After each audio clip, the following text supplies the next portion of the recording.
नमस्कार स्टूडेंट्स, मैं Gayatri Gehlot online classes में आपका हार्दिक स्वागत करती हूँ। BA BEd second year, paper 5, schooling, civilisation and identity, unit second का सेकंड सब पॉइंट, आकांक्षाओं को प्रभावित करने वाले कारक यानी फैक्टर्स दैट इन्फ्लुएंस एस्पिरेशन। आज हम आकांक्षाओं को प्रभावित करने वाले कारकों के बारे में पढ़ेंगे।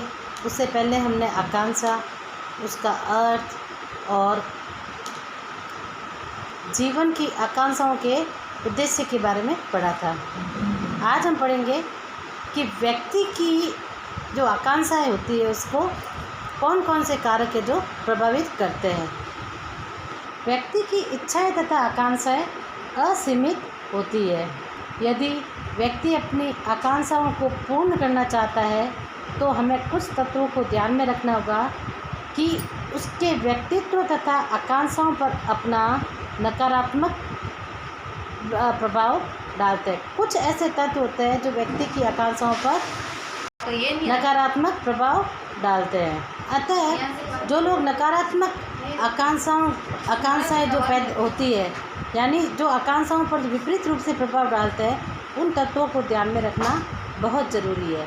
वो तत्व है व्यक्ति की सबसे पहले बुद्धि लब्धि, दूसरा है व्यक्ति का सेक्स यानी लिंग, और तीसरा है उसका इंटरेस्ट यानी रुचि, चौथा है मूल्य यानी वैल्यूज, और फिर है बाद में पारिवारिक दबाव यानी फैमिली प्रेशर, फिर है समूह की उम्मीदें यानी ग्रुप के जो एक्सपेक्टेशन है वो क्या है, फिर है नेक्स्ट सांस्कृतिक रिवाज, फिर है दूसरों के प्रति प्रतियोगिता, और फिर भूतकाल के जो अनुभव है वो अनुभव, मास मीडिया और व्यक्तिगत विशेषताएं यानी पर्सनल कैरेक्टरिस्टिक।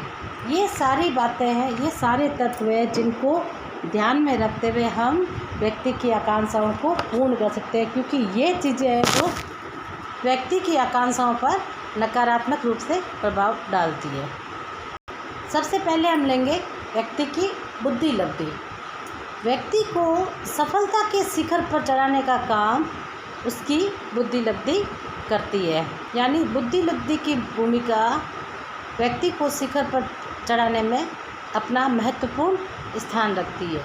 बुद्धि एक योग्यता नहीं वरन मानसिक योग्यताओं का समुच्चय है, और यह योग्यता वंशानुक्रम पर आधारित होती है। बुद्धि को प्रत्यक्ष रूप से नहीं देखा जा सकता, लेकिन इसके प्रभावों को देखा जा सकता है। कुछ मनोवैज्ञानिक कहते हैं कि बुद्धि वही है जिसका मापन बुद्धि का परीक्षण करते हैं। बेलार्ड ने बुद्धि के विषय में कहा कि अध्यापक बुद्धि बनाना चाहता है, मनोवैज्ञानिक है जो बुद्धि का मापन करना चाहता है, परंतु यह कोई नहीं जानता कि बुद्धि वास्तव में है क्या। तो बुद्धि को परिभाषित करने के लिए अलग अलग मनोवैज्ञानिकों ने अपनी अलग अलग परिभाषाओं से बुद्धि को परिभाषित किया है। सबसे पहले हम लेंगे प्रसिद्ध मनोवैज्ञानिक हैनमॉन के अनुसार, यानी हैनमॉन ने बुद्धि की परिभाषा देते हुए कहा कि बुद्धि के दो तत्व होते हैं, ज्ञान की क्षमता और उसमें निहित ज्ञान। प्रसिद्ध मनोवैज्ञानिक बिने ने बुद्धि को परिभाषित करते हुए कहा कि बुद्धि के 4 शब्द होते हैं, ज्ञान, आविष्कार, निर्देश तथा आलोचना। थॉर्नडाइक ने कहा सत्य तथा तथ्य के अनुसार उत्तम प्रतिक्रियाओं की शक्ति ही बुद्धि है। कैल्विन कहते हैं कि यदि व्यक्ति अपने वातावरण में सामंजस्य करना सीख लिया है या सीख चुका है तो वही उसकी बुद्धि है। प्रसिद्ध मनोवैज्ञानिक रॉय बर्न कहते हैं कि बुद्धि वह शक्ति है जो हमें समस्याओं का समाधान करने तथा उद्देश्यों को प्राप्त करने में सहायता प्रदान करती है। तो गाल्टन कहते हैं कि बुद्धि पहचानने तथा सीखने की शक्ति है। बंकिंघम ने भी यही कहा, सीखने की शक्ति ही बुद्धि है। यानी इन सब परिभाषाओं के आधार पर हम कह सकते हैं निष्कर्ष के तौर पर कि बुद्धि सीखने की, पहचानने की कार्य करने की शक्ति तथा उद्देश्यों की प्राप्ति हेतु जो कार्य करते हैं वही समायोजन करना सीख लेना, यही व्यक्ति की बुद्धि होती है। नेक्स्ट है बुद्धि लब्धि यानी इंटेलिजेंस कोसेंट। यानी बुद्धि परीक्षण किस तरीके से करते हैं। बुद्धि का परीक्षण करने के लिए कहा गया है कि बुद्धि परीक्षण का आधार मानसिक आयु तथा शारीरिक आयु के बीच का संबंध है। बुद्धि परीक्षा के परिणाम बुद्धि के परीक्षण के द्वारा ही सामने लाए जाते हैं। बुद्धि लब्धि जो है मानसिक आयु के अभाव में नहीं नापी जा सकती। अब मानसिक आयु क्या है, इसके बारे में मैं आपको बताती हूँ कि मानसिक आयु का क्या अर्थ है। यानी the age of mental age of meaning, यानी मानसिक आयु बालक या व्यक्तित्व की सामाजिक मानसिक योग्यता होती है। जो बिल और गेट्स ने बताया कि मानसिक आयु हमें किसी व्यक्ति की बुद्धि परीक्षा के समय बुद्धि परीक्षा द्वारा ज्ञात की जाने वाली सामान्य मानसिक योग्यता के बारे में बताती है। बुद्धि लब्धि का अर्थ बुद्धि लब्धि या बालक या व्यक्तित्व का सामाजिक योग्यता के विकास की गति बताती है। खोल तथा ब्रूस ने बुद्धि लब्धि को परिभाषित करते हुए कहा कि बुद्धि लब्धि यह बताती है कि बालक की मानसिक योग्यता में किस गति में विकास हो रहा है। अब बुद्धि का परीक्षण करने के लिए बुद्धि लब्धि को कैसे मापा जाता है या उसको कैसे सामने लाया जाता है। तो मानसिक आयु का जो बुद्धि लब्धि निकालने की जो विधि है, यानी method of finding IQ intelligent quotient, मानसिक आयु का जो विचार है उसको आरंभ करने का श्रेय सबसे पहले प्रसिद्ध मनोवैज्ञानिक बिने को प्राप्त है। सबसे पहले बिने ने मानसिक आयु और वो क्या कहते हैं बुद्धि लब्धि को मापने का श्रेय बिने को प्राप्त है। टर्मन ने उसके विचारों को स्वीकार किया और अपने परीक्षणों के आधार पर इस निष्कर्ष पर पहुंचा कि मानसिक आयु बालक के मानसिक विकास की वृद्धि के बारे में नहीं बता सकता, क्योंकि विभिन्न बालकों के मानसिक विकास की गति विभिन्न होती है। इस गति को मालूम करने के लिए उसने बुद्धि लब्धि के विचार को जन्म दिया और बुद्धि लब्धि का सूत्र निकाला। बुद्धि लब्धि को नापने का सूत्र कई बार एग्ज़ाम में भी आता है और इसको नापने का सूत्र ये है कि बुद्धि लब्धि बराबर मानसिक आयु बटा जीवन की वास्तविक आयु इंटू 100, यानी बुद्धि लब्धि बराबर MA यानी मेंटल एज बटा जीवन की वास्तविक आयु यानी क्रोनोलॉजिकल एज इंटू 100। जैसे बालक की मानसिक आयु है 8 वर्ष, लेकिन उसकी वास्तविक आयु जो क्रोनोलॉजिकल एज है वह है ओनली 4 वर्ष। तो अपन बच्चे की बुद्धि लब्धि बराबर 8/4 इंटू 100 ऐसे करके हम बालक की बुद्धि लब्धि निकालते हैं, उसका क्या कहते हैं बुद्धि का मापन करते हैं। जैसे उदाहरण के तौर पर यदि किसी बालक की मानसिक आयु 10 वर्ष है और उसकी वास्तविक आयु अगर 8 वर्ष है तो उसकी बुद्धि लब्धि क्या होगी। तो बुद्धि लब्धि का सूत्र हम लगाएंगे, बुद्धि लब्धि बराबर MA/CA इंटू 100 यानी 10/8 इंटू 100। अब इसको हम गुणा करके निकालेंगे तो बुद्धि लब्धि आएगी बच्चे की 125, यानी 125 वाला बालक जो होता है वह एक अति श्रेष्ठ बुद्धि वाला होता है। इसीलिए बुद्धि लब्धि के वर्गीकरण को देखकर टर्मन ने बुद्धि लब्धि का एक वर्गीकरण करके उसकी एक टेबल बनाई है जो निम्न प्रकार है, मैं आपको बताना चाहूँगी। 20 या 25 से कम आयु के जो बच्चे होते हैं वह इडियट यानी महामूर्ख होते हैं, और 20 और 25 से 50 होते हैं वह मूर्ख बुद्धि के होते हैं। 50 से 70 वर्ष की आयु बुद्धि लब्धि होती है वह होता है अल्प बुद्धि, और 70 से कम होता है वह है निरीक्षणी क्षीण बुद्धि, और 70 से 80 बुद्धि लब्धि वाला व्यक्ति होता है क्षीण बुद्धि, 80 से 90 वाला होता है मंद बुद्धि यानी मंद बुद्धि वाला बालक, और 90 से 100 वाला होता है बुद्धि लब्धि वाला सामान्य बुद्धि यानी एवरेज होता है, और 110 से 120 वाला बालक होता है श्रेष्ठ बुद्धि, और 120 से 140 वाला होता है अति श्रेष्ठ यानी वेरी सुपीरियर, और 140 से अधिक वाला बुद्धि लब्धि वाला बालक प्रतिभाशाली यानी जीनियस बालकों की श्रेणी में आता है। इस प्रकार टर्मन ने बुद्धि लब्धि की ये टेबल बनाई है, जिसके आधार पर हम बालक का बुद्धि लब्धि नाप कर उसका बुद्धि लब्धि का परीक्षण कर सकते हैं। जैसे कि मैंने उदाहरण दिया आपको कि यदि किसी बालक की आयु 10 वर्ष है और उसकी वास्तविक आयु 8 वर्ष है, तो वो बालक कौन सी बुद्धि लब्धि की श्रेणी में कौन सी बुद्धि के प्रकार की श्रेणी में आएगा। तो हम MA/CA यानी मेंटल एज बटा क्रोनोलॉजिकल एज 10/8 × 100 यानी 125। उस 125 को हम इस टर्मन की टेबल में देखेंगे कि 125 कौन सी बुद्धि लब्धि में बालक आता है, यानी 120 से 140 तक का बालक होता है वह अति श्रेष्ठ बुद्धि यानी वेरी सुपीरियर बुद्धि वाला बालक होता है। इस प्रकार हम बुद्धि लब्धि को नापने का इस सूत्र से नापकर हम बालक की बुद्धि लब्धि का परीक्षण कर सकते हैं। ये तो बालक जैसे नकारात्मक आकांक्षा को जो प्रभावित करने वाले जो कारक है जिस पर ध्यान देने की जो सबसे बड़ी आवश्यकता मैंने आपको बताया था बुद्धि लब्धि वो है। और दूसरा कारण आता है बालक का लिंग, यानी व्यक्ति की आकांक्षाओं को प्रभावित करने में लिंग भी महत्वपूर्ण स्थान रखता है। जैसे बालक बालिकाओं को अलग अलग रुचियों तथा उसके अलग अलग आकांक्षाओं को देखा गया है। बालक में कार, मोटर बाइक आदि के प्रति लालसा होती है, जबकि बालिकाएं कार, स्कूटी आदि के प्रति अधिक रुचि दिखाती है। अतः आकांक्षाओं का भिन्न भिन्न स्तर है जो व्यक्ति के नकारात्मक प्रभाव डालता है और उसको आकांक्षाओं को प्रभावित करता है।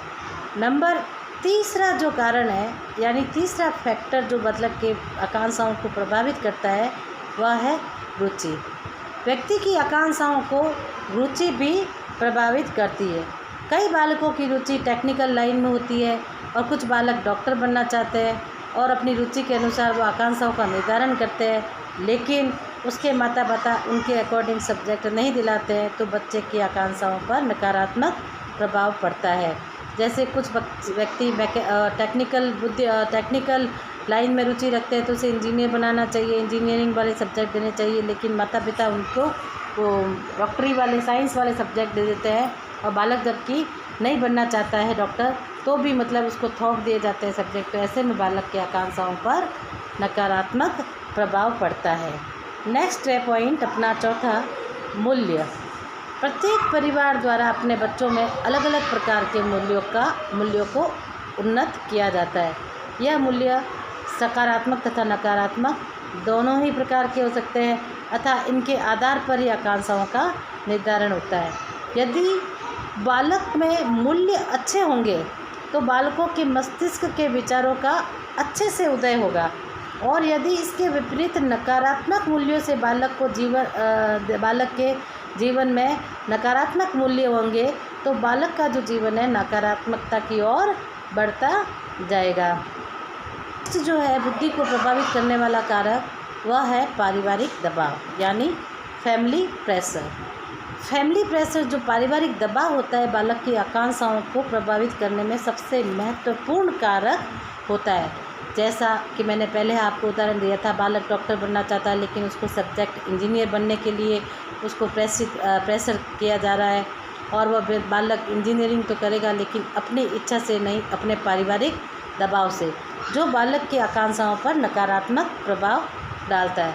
यानी बालक की जैसी आकांक्षाएं हैं माता पिता को भी उसके अकॉर्डिंग ही उसकी रुचि देखकर उसका लिंग यानी उसको जैसे बालक और बालिका चाहे कोई भी हो डॉक्टर बनना चाहता है तो उसको उसके लिए सकारात्मक सोच देकर बालक को आगे की ओर विचार करना चाहिए, ना कि नकारात्मक। नेक्स्ट जो पॉइंट है अपना समूह की उम्मीदें यानी ग्रुप एक्सपेक्टेशन जो होती है वो सबसे महत्वपूर्ण स्थान रखता है जो बालक की आकांक्षाओं को प्रभावित करता है। यानी अलग अलग ग्रुप यानी अलग अलग समूह की अपनी अलग अलग आकांक्षाएं या उम्मीदें होती है, अतः उसे पूर्ण करना अनिवार्य होता है। इसीलिए उम्मीदें जो है अपने बालक की आकांक्षाओं पर बहुत प्रभाव डालती है, जिन्हें हम बाधक तत्व के रूप में जान सकते हैं। फिर है ट्रेडिशनल जो रिवाज है, सांस्कृतिक रिवाज, वह भी बालक के आकांक्षाओं पर बड़ा नकारात्मक प्रभाव डालती है या आकांक्षाओं को प्रभावित करती है। प्रत्येक देश की संस्कृति अलग अलग होती है, इसीलिए अलग अलग देश की संस्कृति के अनुसार अलग अलग आकांक्षाओं में बालक के आकांक्षाओं का स्वरूप अलग अलग देश की संस्कृति के अनुसार बालक में ढाला जाता है। यह आकांक्षाएं संस्कृति के अनुसार अपना वजूद बनाती है। जैसे व्यक्ति विदेश में रहता है तो फॉरेन की तरह बालक की आकांक्षाएं विदेशियों की भांति बन जाती है।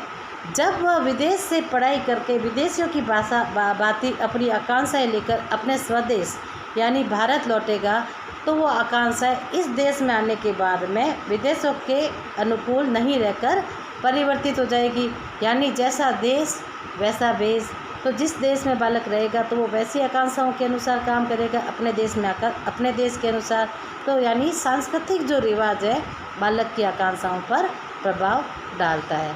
फिर है नेक्स्ट पॉइंट अपना दूसरों की प्रतियोगिता, यानी दूसरों के साथ जो की जाने वाली प्रतियोगिता है वो नई नई आकांक्षाओं को जन्म लेता है।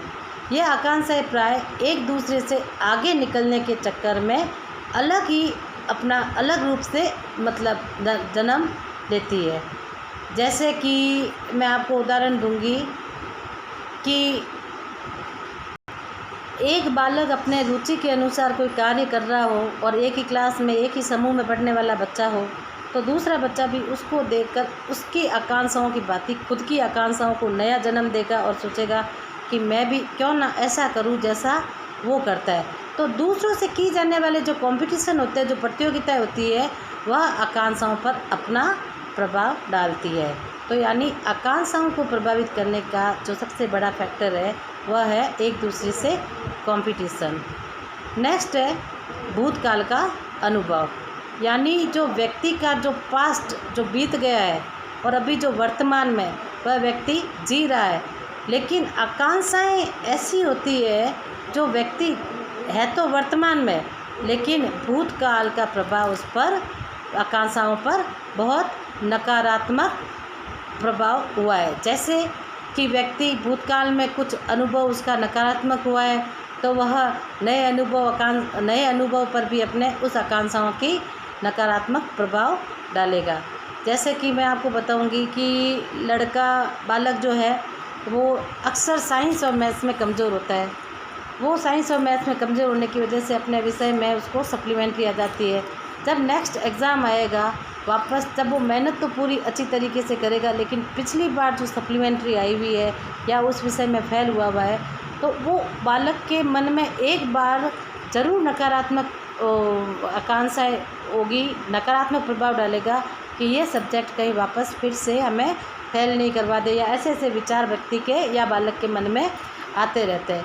तो भूतकाल का यानी जो पास्ट बीत चुका है उसका प्रभाव वर्तमान में ज़रूर पड़ता है। यानी भूतकाल का प्रभाव व्यक्ति के आकांक्षाओं को प्रभावित करता है।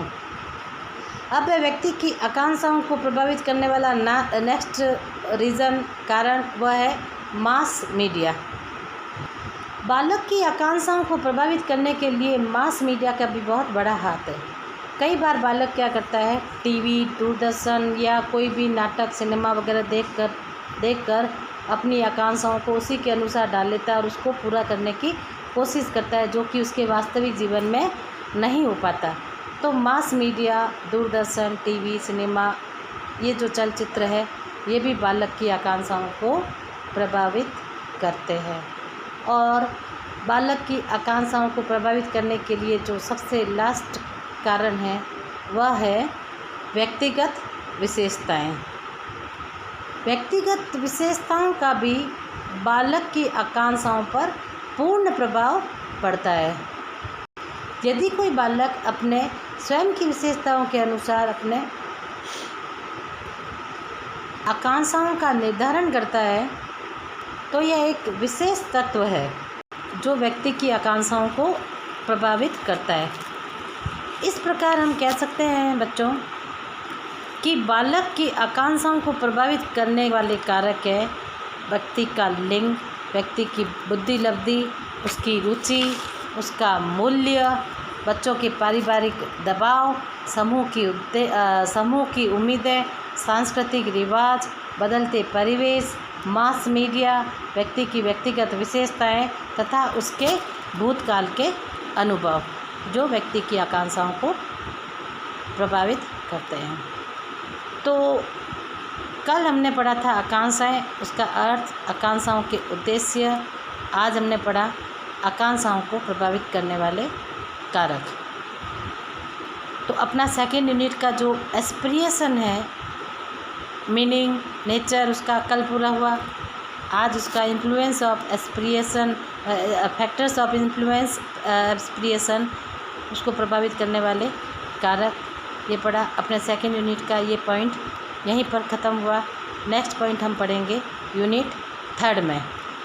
तो paper 5 schooling, socialisation and identity, जिसको कि मैंने भूल से पहले BA BEd फर्स्ट ईयर की सेकेंड ईयर की जगह 3rd ईयर लिख दिया है, लेकिन वो 3rd ईयर नहीं, 2nd ईयर है।